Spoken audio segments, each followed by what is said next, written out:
Ako po si RJ Carlo Elpacon, 13 years old, nag-aaral po sa grade 4. Pangarap ko po maging pulis para po mahuli ko mga kriminal.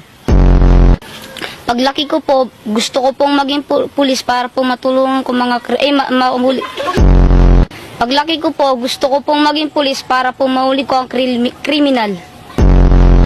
Paglaki ko po, gusto ko pong maging sunda.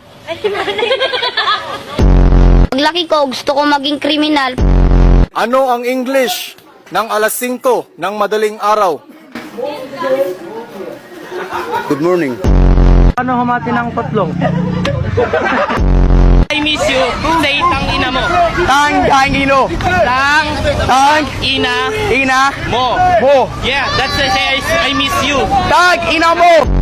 Kumusta? Excited ka na bang pumasok? Anong oras dapat nag-schedule mo? 9, So bakit nandito ka na ganyan kaaga? Anong oras ka pumunta dito? 6. 6 o'clock. So anong nararamdaman mo na mag-face-to-face classes na?